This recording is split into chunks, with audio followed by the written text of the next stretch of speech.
Chapter 4. The baby was, to reverse an epigram, an unconscionable time in getting born. But when Gant finally awoke, just after 10 o'clock next morning, whimpering from tangled nerves and the quivering shame of dim remembrance, he heard, as he drank the hot coffee Helen brought him, a loud, long, lungy cry above. "Oh, my God! Oh, my God!" he groaned, and he pointed toward the sound. "Is it a boy or a girl?" "I haven't seen it yet, Papa," Helen answered. "They won't let us in. But Dr. Cardiac came out and told us if we were good he might bring us a little boy." There was a terrific clatter on the tin roof, the scolding country voice of the nurse. Steve dropped like a cat from the porch roof to the lily bed outside Gant's window. "Steve, you damn scoundrel!" roared the manor lord with a momentary return to health. "What in the name of Jesus are you doing?" Boy was gone over the fence. I seen it! His voice came streaking back. "I seen it, too!" screamed Grover, racing through the room and out again in simple exultancy. "If I catch you young'uns on this roof again," yelled the country nurse aloft, "I'll take your hide off." Gant had been momentarily cheered when he heard that his latest heir was a male. But he walked the length of the room now, making endless plaint. "Oh, my God! Oh, my God! Did this have to be put up on me in my old age? Another mouth to feed. It's fearful. It's awful. It's cruel." And he began to weep affectedly. Then, realizing presently that no one was near enough to be touched by his sorrow, he paused suddenly and precipitated himself toward the door, crossing the dining room and going up the hall, making loud lament. "Eliza, my wife! Oh, baby, say you forgive me!" He went up the stairs, sobbing laboriously. "Don't you let him in here!" cried the object of his prayers sharply, with quite remarkable energy. "Tell him he can't come in now," said Cardiac in his dry voice to the nurse, staring intently at the scales. "We've got nothing but milk to drink anyway," he added. Gant was outside. "Eliza, my wife, be merciful, I beg of you. If I had known—" "Yes," said the country nurse, opening the door rudely. "If the dog hadn't stopped to lift his leg, he'd have caught the rabbit. You get away from here." And she slammed it violently in his face. He went downstairs with his hang-dog head, but he grinned shyly as he thought of the nurse's answer. He wet his big thumb quickly on his tongue. "Merciful God," he said, and grinned. Then he set up his caged lament. "I think this will do," said Cardiac, holding up something red, shiny, and puckered by the heels, and smacking it briskly on its rum to liven it a bit. The heir apparent had, as a matter of fact, made his debut completely equipped with all appurtenances, dependencies, screws, cocks, faucets, hooks, eyes, nails, considered necessary for completeness of appearance, harmony of parts, and unity of effect in the most energetic, driving, and competitive world. He was the complete male in miniature, the tiny acorn from which the mighty oak must grow, the heir of the ages, the inheritor of unfulfilled renown, the child of progress, the darling of the budding golden age, and what's more, fortune, and her fairies, not content with well-nigh smothering him with these blessings of time and family, saved him up carefully until progress was rotten ripe with glory. "Well, what are you going to call it?" inquired Dr. Cardillac, referring thus with shocking and medical coarseness to this most royal imp. Eliza was better tuned to cosmic vibrations. With a full, if inexact, sense of what portended, she gave to Luck's lad the title of Eugene, a name which beautifully means well born, but which, as anyone will be able to testify, does not mean, has never meant, well bred.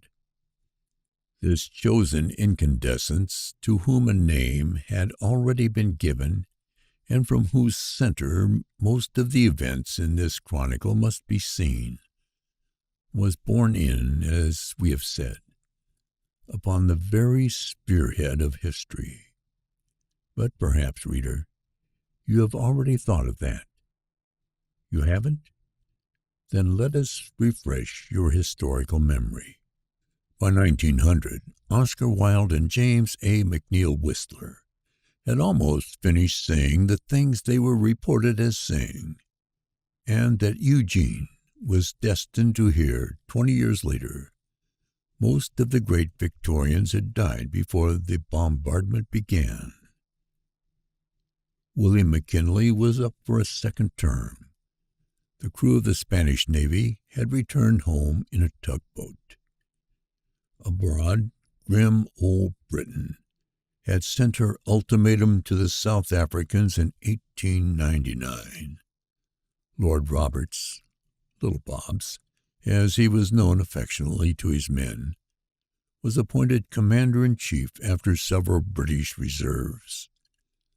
The Transvaal Republic was annexed to Great Britain in September 1900, and formally annexed in the month of Eugene's birth.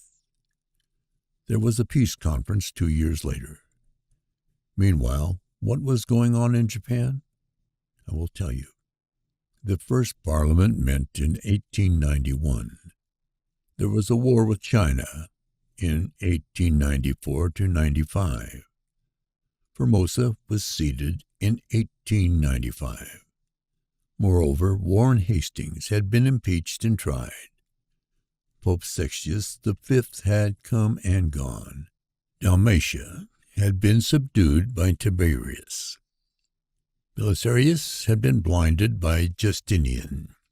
The wedding and funeral ceremonies of Wilhelmina Charlotte Caroline of Brandenburg-Ansbach and King George II had been solemnized, while those of Berengaria of Navarre to King Richard I were hardly more than a distant memory. Diocletian, Charles V, and Victor Amadeus of Sardinia had all abdicated their thrones.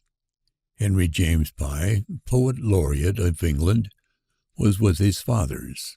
Cassiodorus, Quintilian, Juvenal, Lucretius, Martial, and Albert the Bear of Brandenburg had answered the last great roll call. The battles of Antietam, Smokenickel, Drumaclog, Inkerman, Marengo, Caulaincourt, Killiecrankie, Slice, Auction, Lepido, Tewkesbury, Brandywine, Hohenlinden, Salamitz, and the Wilderness had been fought both by land and sea. Hippias had been expelled from Athens by the Alcibiades, and the Lacedaemonians, Simeonides, Menander, Strabo, Mascus, and Pindar had closed their earthly accounts. The beatified Eusebius, Athenæus, and Kaiserbaum had gone to their celestial niches. Vincura had built the third pyramid. Alsplata had led victorious armies. The remote Bermudans, Malta, and the Windward Isles had been colonized. In addition, the Spanish Armada had been defeated, President Abraham Lincoln assassinated, and the Halifax Fisheries Award had given $5,500,000 to Britain for 12-year fishing privileges. Finally, only 30 or 40 million years before, our earliest ancestors had crawled out of the primeval slime, and then, no doubt, finding the change unpleasant, had crawled back in again. Such was the state of history when Eugene entered the theater of human events in 1900. We would give willingly some more extended account of the world his life touched during the first 12 years, showing in all its perspectives and implications, the meaning of life as seen from the floor, or from the crib. But these impressions are suppressed when they might be told, not only through any fault of intelligence, but through lack of muscular control, the powers of articulation, and because of the recurring waves of loneliness, weariness, depression, aberration, and utter blankness, which war against the order in a man's mind until he is 3 or 4 years old. Lying darkly in his crib, washed, powdered, and fed, he thought quietly of many things before he dropped off to sleep. The interminable sleep that obliterated time for him, and that gave him a sense of having missed forever a day of sparkling life. At these moments, he was heartsick with weary horror as he thought of the discomfort, weakness, dumbness, the infinite misunderstanding he would have to endure before he gained even physical freedom. He grew sick as he thought of the weary distance before him, the lack of coordination of his centers of control, the undisciplined and rowdy bladder, the helpless exhibition he was forced to give in the company of his snigging, pawing brothers and sisters, dried, cleaned, revolved before them, and left alone to sleep within a shuttered room, with the thick sunlight printed in bars upon the floor. Unfathomable loneliness and sadness crept through him. He saw his life down the solemn vista of a forest aisle, and he knew he would always be the sad one, caged in that little round of skull, imprisoned in that beating and most secret heart. His life must always walk down lonely passages, lost.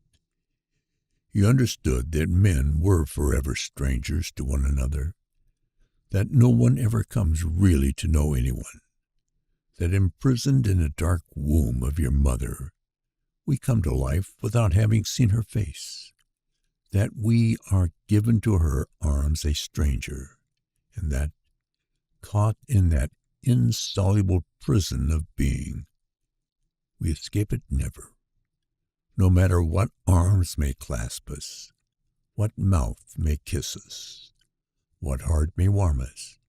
Never, never, never, never, never.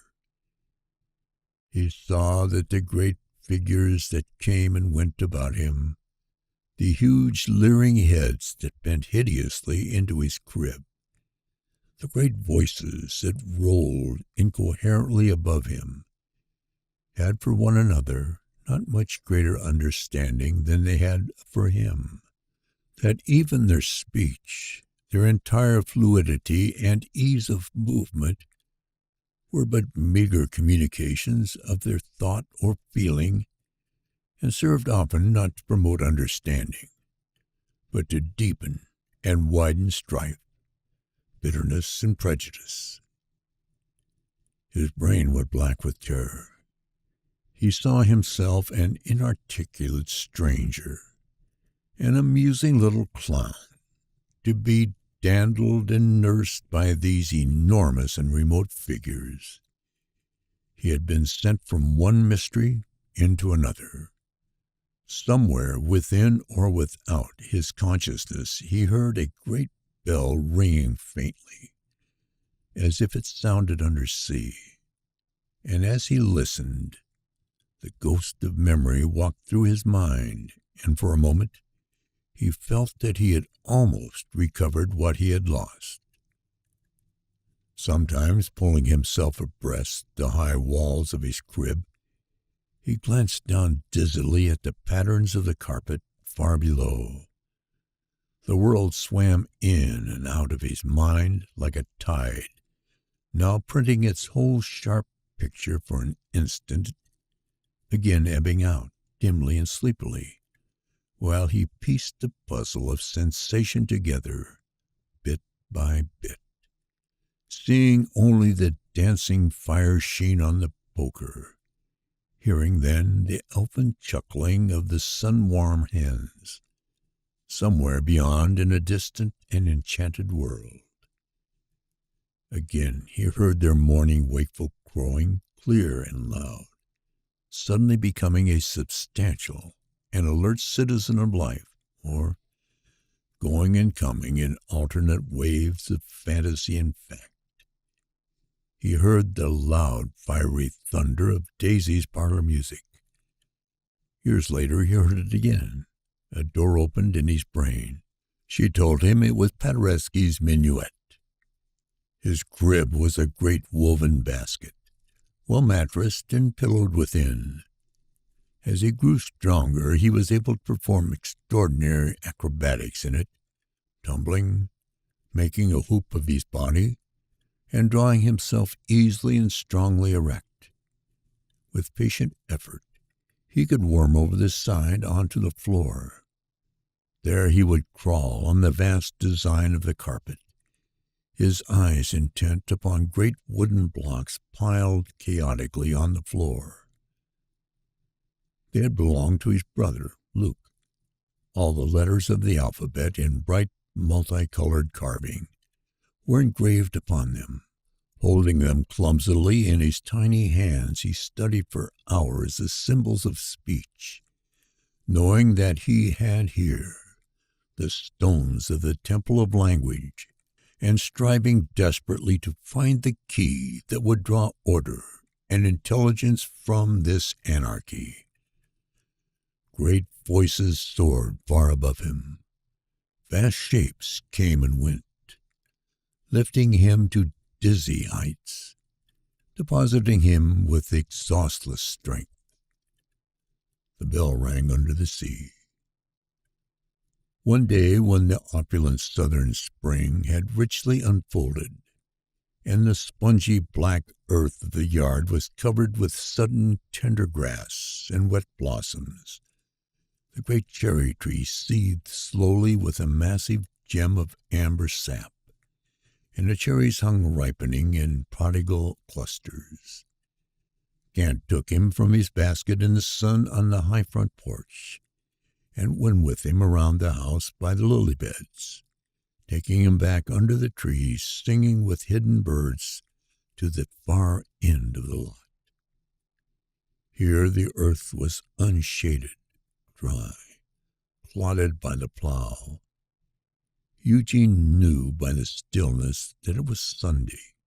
Against the high wire fence there was the heavy smell of hot dockweed. On the other side, Swain's cow was wrenching the cool, coarse grass, lifting her head from time to time, and singing in her strong, deep voice her Sunday exuberance. In warm, washed air, Eugene heard with absolute clearness all the brisk backyard sounds of the neighborhood. He became acutely aware of the whole scene, and as Swain's cow sang out again, he felt the flooded gates in him swing open. He answered, "Moo," phrasing the sound timidly but perfectly, and repeating it confidently in a moment when the cow answered. Grant's delight was boundless. He turned and raced back toward the house at the full stride of his legs, and as he went, he nuzzled his stiff mustache into Eugene's tender neck, mooing industriously, and always getting an answer. "Lord a mercy!" cried Eliza, looking from the kitchen window as he raced down the yard with breakneck strides. "You'll kill that child yet." And as he rushed up the kitchen steps, all the house, save the upper side, was off the ground. She came out on the latticed veranda, her hands floury, her nose stove-red. "Why, what on earth are you doing, Mr. Grant?" "Moo," he said. "Moo." Yes, he did. Grant spoke to Eugene rather than to Eliza. Eugene answered him immediately. He felt it was all rather silly, and he saw he would be kept busy imitating Swain's cow for several days. But he was tremendously excited, nevertheless, feeling now that the wall had been breached. Eliza was likewise thrilled, but her way of showing it was to turn back to the stove, hiding her pleasure and saying, "I'll vow, Mr. Grant, I never saw such an idiot with a child." Later, Eugene lay wakefully in his basket on the sitting-room floor, watching the smoking dishes go by in the eager hands of the combined family. For Eliza, at this time, cooked magnificently, and a Sunday dinner was something to remember. For 2 hours since their return from the church, the little boys had been prowling hungrily around the kitchen. Ben, frowning proudly, kept his dignity outside the screen, making excursions frequently through the house to watch the progress of cookery. Grover came in and watched with frank interest until he was driven out. Luke, his broad, humorous little face split by a wide, exultant smile, rushed through the house, squealing exultingly, "Weenie, weenie, weenie, weenie, weenie, weenie, weenie, weenie, weenie, wee, wee, wee." He had heard Daisy and Josephine Brown doing Caesar together, and his chant was his own interpretation of Caesar's brief boast, "Veni, vidi, vici." As Eugene lay in his crib, he heard through the open door the dining-room clatter, the shrill excitement of the boys, the clangor of steel and knife as Grant prepared to carve the roast. The repetition of the morning's great event told over and over without variation, but with increasing zest. Soon, he thought, as a heavy food fragrance floated into him, I shall be in there with them. And he thought lusciously of mysterious and succulent food. All through the afternoon upon the veranda, Grant told the story, summoning the neighbors and calling upon Eugene to perform. Eugene heard clearly all that was said that day. He was not able to answer, but he saw now that speech was imminent. Thus, later, he saw the first 2 years of his life in brilliant and isolated flashes. His second Christmas he remembered vaguely as a period of great festivity. It accustomed him to the third when it came. With the miraculous habitude children acquire, it seemed that he had known Christmas forever. He was conscious of sunlight, rain, the leaping fire, his crib, the grim jail of winter. The second spring, one warm day, he saw Daisy go off to school up the hill. It was the end of the noon recess. She had been home for lunch. She went to Miss Ford's school for girls. It was a red-brick residence on the corner at the top of the steep hill. He watched her join Eleanor Duncan just below. Her hair was braided in 2 long hanks down her back. She was demure, shy, maidenly, a timid and blushing girl. But he feared her attentions to him, for she bathed him furiously, wreaking whatever was explosive and violent beneath her placidity upon his hide. She really scrubbed him almost raw. He howled piteously. As she climbed the hill, he remembered her. He saw she was the same person. He passed his second birthday with the light growing. Early in the following spring, he became conscious of a period of neglect. The house was deadly quiet. Grant's voice no longer roared around him. Boys came and went on stealthy feet. Luke, the fourth to be attacked by the pestilence, was desperately ill with typhoid. Eugene was entrusted almost completely to a young, slovenly negress.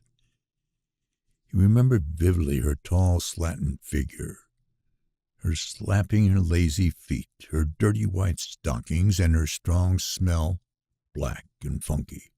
One day, she took him out on the side porch to play. It was a young spring morning, bursting moistly from the thaw of the earth.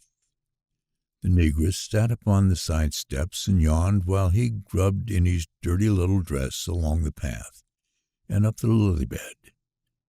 Presently she went to sleep against the post.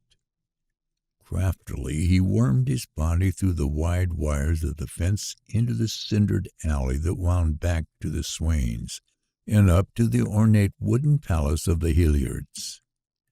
They were among the highest aristocracy of the town.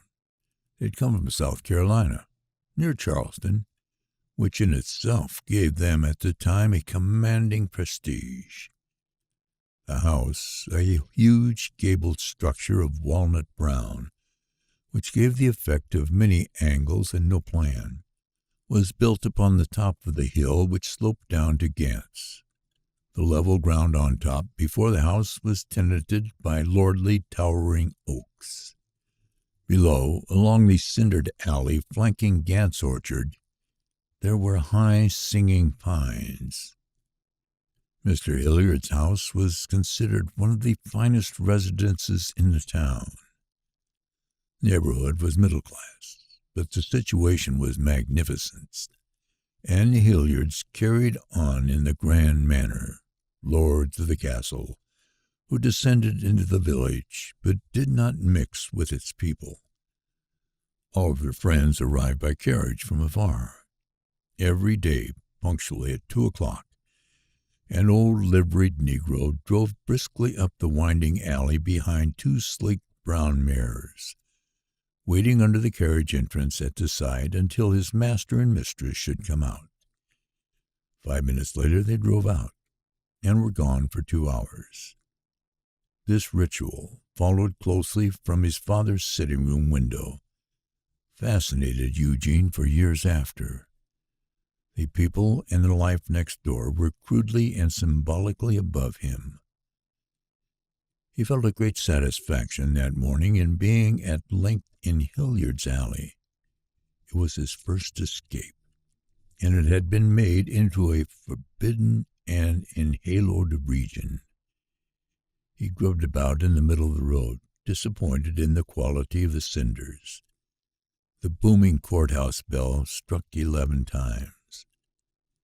Now exactly at 3 minutes after 11 every morning, so unfailing and perfect was the order of this great establishment, a huge gray horse trotted slowly up the hill, drawing behind him a heavy grocery wagon, musty, spicy, odorous with the fine smells of grocery stores, and occupied exclusively by the Hilliard victuals and the driver, a young Negro man who at 3 minutes past 11 every morning, according to ritual, was comfortably asleep. Nothing could possibly go wrong. The horse could not have been tempted even by a pavement of oats to betray his sacred mission. Accordingly, he trotted heavily up the hill, turned ponderously into the alley ruts, and advanced heavily until, feeling the great circle of his right forefoot obstructed by some foreign particle, he looked down and slowly removed his hoof from what had recently been the face of a little boy. Then, with his legs carefully straddled, he moved on, drawing the wagon beyond Eugene's body and stopping. Both Negroes awoke simultaneously. There were cries within the house, and Eliza and Gant rushed out of doors. The frightened Negro lifted Eugene, who was quite unconscious of his sudden return to the stage, into the burly arms of Dr. McGuire, who cursed the driver eloquently. His thick, sensitive fingers moved swiftly around the bloody little face and found no fracture. He nodded briefly at their desperate faces. "He's being saved for Congress," said he. You have bad luck and hard heads, W.O. You goddamn black scoundrel, yelled the master, turning with violent relief upon the driver. I'll put you behind bars for this. He thrust his great length of hands through the fence and choked the Negro, who mumbled prayers and had no idea what was happening to him, save that he was the center of a wild commotion. The Negro girl, blubbering, had fled inward. This looks worse than it is, observed Dr. McGuire, laying the hero upon the lounge. Some hot water, please. Nevertheless, it took 2 hours to bring him round. Everyone spoke highly of the horse. He had more sense than a nigger, said Grant, wetting his thumb. But all this, as Eliza knew in her heart, was part of the plan of the Dark Sisters. The entrails had been woven and read long since. Frail shell of skull which guarded life and which might have been crushed as easily as a man breaks an egg, was kept intact. But Eugene carried the mark of the centaur for many years, though the light had to fall properly to reveal it. When he was older, he wondered sometimes if the Hilliards had issued from their high place when he had so imperiously disturbed the order of the manor. He never asked, but he thought not. He imagined them, at the most, as standing superbly by a drawn curtain, not quite certain what had happened, but feeling that it was something unpleasant with blood in it. Shortly after this, Mr. Hilliard had a no trespassing sign staked up in the lot.